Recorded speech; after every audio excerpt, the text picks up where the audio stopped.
Here at episode 41, we truly begin our countdown to the completion of the LEGO Minecraft world. As we work toward our grand finale of the Stronghold at episode 50, we've got a few things to tidy up above ground. The last two episodes had us making some absolutely massive surface builds, and today we'll be tying them together with not one, not two, but three lovely little transition modules.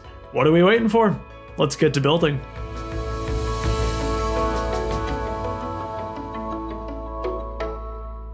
Today's three modules together will cover a whole chunk of space in the display and are going to help fill in some gaps around the mountain and plains areas. Up first will be a 16x16 stud module to fill the gap we left behind in the wool farm episode, then we'll tackle the small 16x16 gap on the other side between the pen and the mountain. And then lastly, we'll be adding a half chunk module between the dark oak forest and the plains village. Rather than build these based off in-game reference images like I usually do, I'll be dragging in the neighboring parts of the display and just making these transitions up as we go. I think they'll make for the most organic looking modules. There's going to be quite a lot on the table here actually, just for these first two relatively small modules. There's just a lot of different sections they connect to, and at this stage there's also just a lot of builds around them finished. They're pretty much surrounded on all sides with the exception of the player base that will eventually go beside the mountain. We'll be starting off with that 16x16 gap on the left. I'll temporarily move the trees to give me some better access to the build. And watch how this base plate slides into place. Something about that is just too satisfying. In the wool farm video, you guys had a lot of great ideas for something to add to this space, but the one that really stuck with me was the classic Herobrine summoning shrine. With a 3x3 block footprint, it'll easily fit into the space, and it makes for a great meme too. But more on that specific little structure later. Let's build up some of this terrain in the meantime. Definitely nothing too fancy going on here. Perhaps the best thing about a 3-module episode though is that you get 3 tiling times.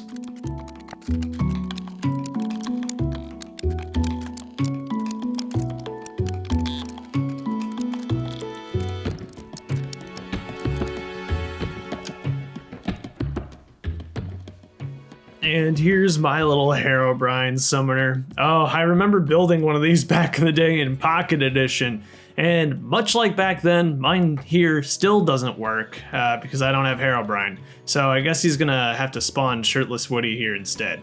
We'll get this added into the display. It's tucked away rather nicely, a little Easter egg if you're willing to look for it. Really, then the last step for this module is going to be adding the tall grass, and I do have to take a chance to show off the now cleaned out tub. There's no more nonsense in it.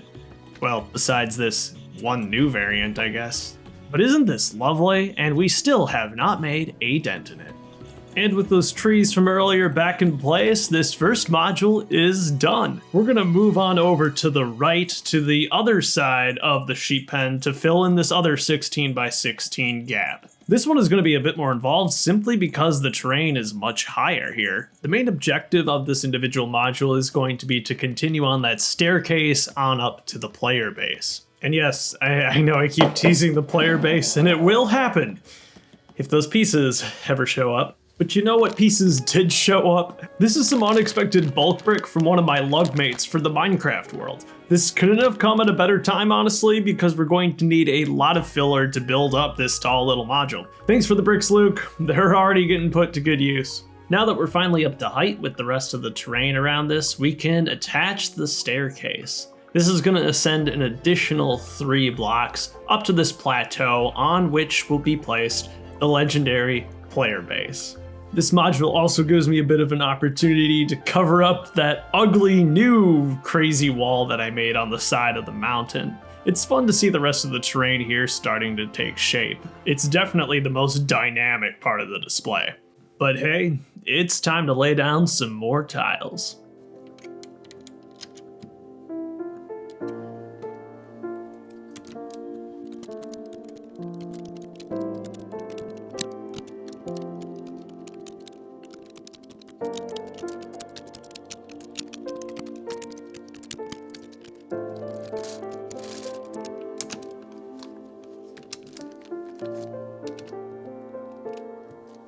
And that's going to finish out our second module for today. Lots more to come with that one later on, but let's move on over to the Dark Forest and the Plains. This is going to be a slightly larger module this time around, taking up a whole half chunk of space, 32 by 16 studs or 8 by 16 blocks in game. It's going to serve as a transition between the Plains Village and then one of my favorite modules, the Dark Oak Forest. I think for the most part, it's going to be in our best interest to keep this one as open and as flat as possible. As many of you are well aware, the display does suffer from a bit of overcrowding. Let's take this chance to give it some breathing room.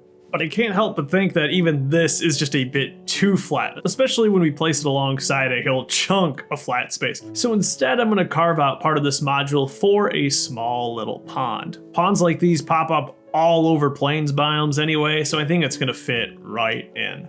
And also, I don't think I have enough 2x2 green tiles anyway to tile this whole thing off. So some blue tiles and some sand block tiles will really help me out here.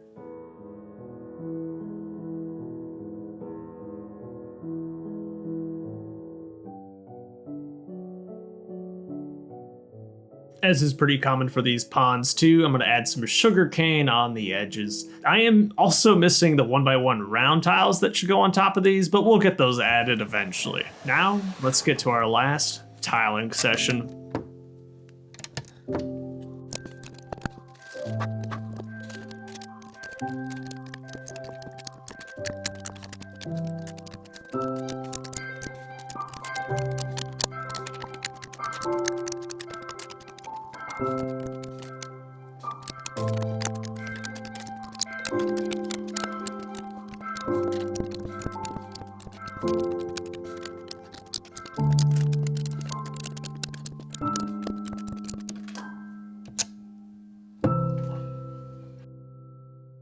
It's quite simple, but still elegant and gives us some really nice open space in this world. Plenty of room to put some extra mobs and figures around. And speaking of figures, I can probably swap out that baby villager for the new crafting table one. The updated skin tone is so much better.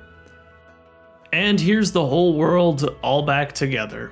On their own, the new modules are pretty small, but I feel they make a huge difference when looking at the world from afar. It's awesome to look out on sections of the display without seeing any holes or gaps peeking through. Things really have come a long way. So with 10 episodes to go, here's some of the things you can expect in the next year. The player base, of course, a massive deep dark expansion beneath the mountain, a desert pyramid going in that back left corner, an old growth taiga in the opposite corner, and still more. But for the next episode, we're headed back underground to tackle a classic dungeon. This module does have a fun twist, an idea given to me by some of my channel members. It'll be based off one of my favorite LEGO Minecraft sets, the Skeleton Dungeon. If you want to watch this episode early, you can see it right now by becoming a channel member yourself. Just look for the join button beneath this video or follow the link that I've put in the description. Not only will you be able to see that new episode today already, but you'll also be able to give suggestions for upcoming modules too.